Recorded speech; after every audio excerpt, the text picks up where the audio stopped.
He heard crying in the hallway. Every night around 2 a.m. Soft. Broken. Like a little girl who couldn't stop. But here's the thing. His daughter died 5 years ago. He lived alone. And no one else had a key. At first, he thought it was the grief. Maybe his mind playing tricks. But then, he heard it whisper his name. Heartbeat grows louder. Whispering fades in briefly. Michael. What would you do if it happened to you? In 2017, Michael Farrer thought he found the perfect place to start over. A quiet farmhouse, tucked deep in the woods of upstate Pennsylvania. 43 acres. No neighbors. No noise. No past. Just peace. At least, that's what he thought. Michael was a firefighter. Spent 20 years running toward burning buildings. He had seen things most people run from. But even he wasn't ready for what lived inside the house. Or, under it. Locals called it the Beacon's Hollow House. But not many would say that name out loud. They said the place was cursed. That it was better left alone. Nobody stayed long. Most didn't last a year. A few never even made it out. The house was built in 1894. No insulation. Stone basement.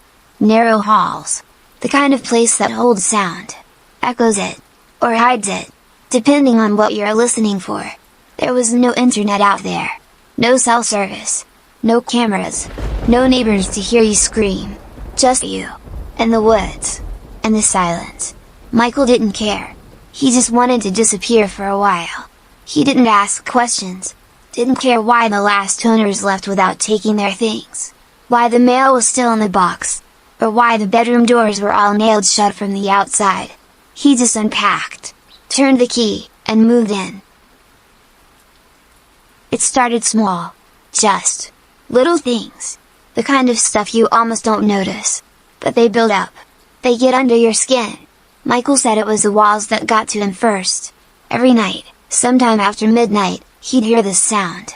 Like fingernails. Slow. Dragging. From inside the walls. At first, he thought it was rats. Maybe an old pipe. But it moved. Room to room. And always stopped the second he turned on the light.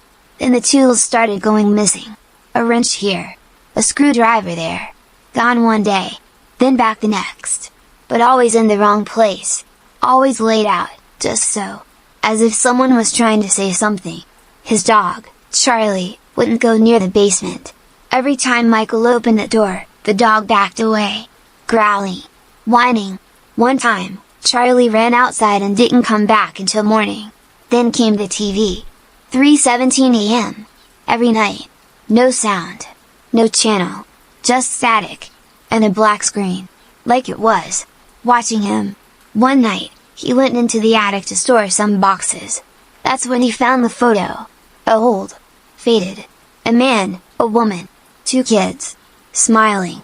Standing right there in front of his house. He didn't recognize any of them. He flipped it over. No date. No names. Just 3 words, written in smudge pencil, "We are home." But what really shook him was the whisper. It came from the hall. Just outside his door. A voice. That said his name. He checked the locks. The doors. Every window. Nothing. No one there. Michael told himself he was just tired. Maybe stressed. Maybe it was all in his head. But deep down, he knew better. Something was inside the house. And whatever it was, it had just started waking up. And that was only the beginning. Michael didn't scare easy. He'd seen burning buildings collapse in front of him. Told people from car wrecks. But this was different. Because this thing wasn't outside. It was in the house. And he knew he was there. He started to notice things. He'd leave for the grocery store, come back. And the front door would be wide open. Lights he never turned on. Drawers pulled out. One day, his coffee mug was sitting in the freezer. Another day, all the chairs were facing the basement door. So, he bought cameras.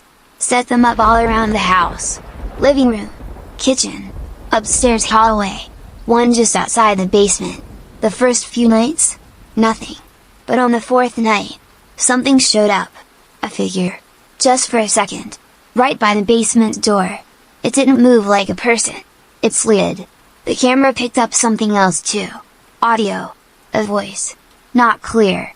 Not close. But you could hear it, whispering. Michael didn't sleep that night. He sat with the lights on, baseball bat in his hand, watching the hallway, watching that basement door. The next day, he went to the old guy next door. Just wanted to know what this place was. The neighbor looked him dead in the eye, and said, "That house used to be a place for unwanted kids. Back in the 40s. Real bad place. They say it's cursed." Michael didn't know what to believe, but something pulled him toward the basement. He had to see it. The room at the very bottom, the one that never opened, it was unlocked. No key, no crowbar. Just open. Inside, the walls were covered in scratches. Deep ones. Like claws. Marks all across the inside of the door. Like something had been trying to get out. Michael backed out and closed the door. But it was too late. Because once you open that room, it opens something else. November 3rd. 1:13 in the morning. That's when everything changed. Michael had been asleep for maybe 2 hours. No dreams. Just quiet. Until something grabbed him. Not gentle. Not a touch. A pull. Like he was being yanked from underneath. He woke up on the floor. In the hallway. Cold sweat. His chest tight. And the lights. Flickering like they were alive. The sound came back. The crying. But this time, it wasn't far. It was close. Loud. Sharp. Like it was coming from the basement. Like it wanted him to follow. He grabbed his flashlight. Tried to tell himself it was nothing. Just his head messing with him. But deep down, he knew better. The air changed. It smelled wrong. Damp. Mold. Metal. Like something had been shut away for too long. He made it halfway down the stairs. When the flashlight cut out, he froze. Couldn't see. Couldn't move. But something was there.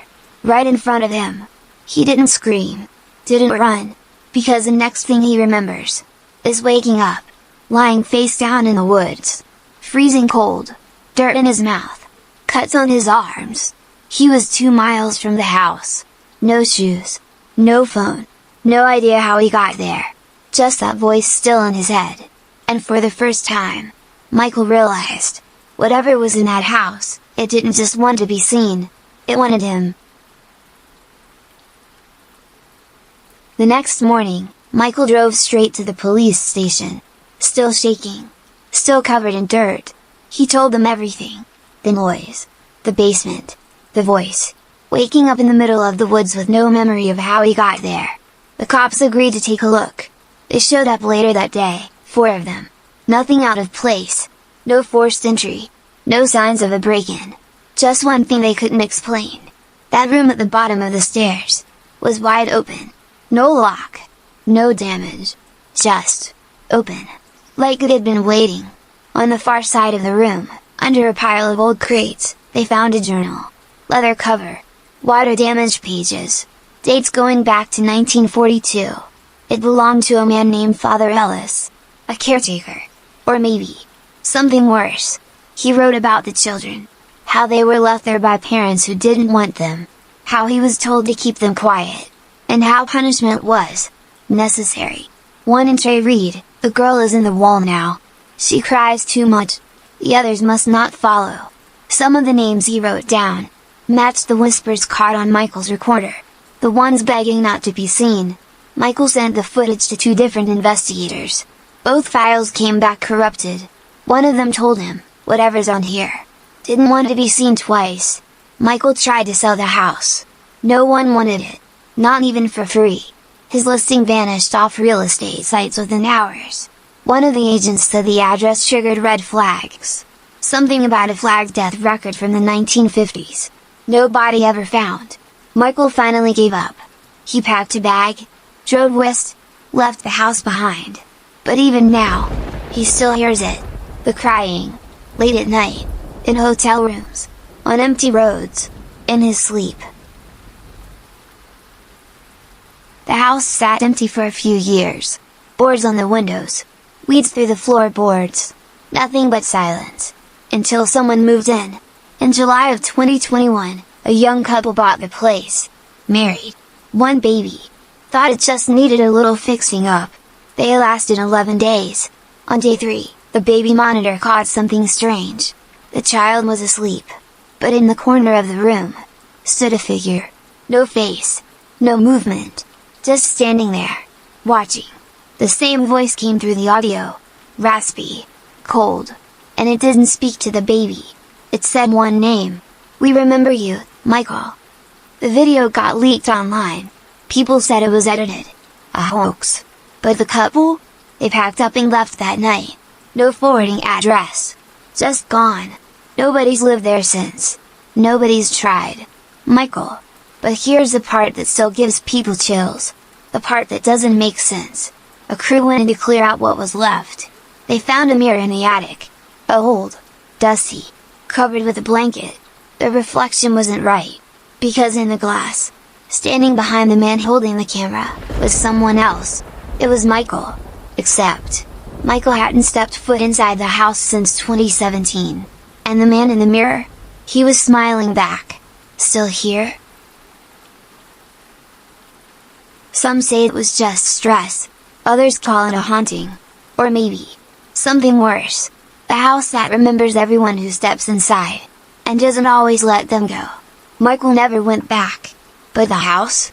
It's still there. Sitting at the end of Beacon's Hollow. Quiet. Waiting. Come see. If you had been Michael, would you have gone down those stairs?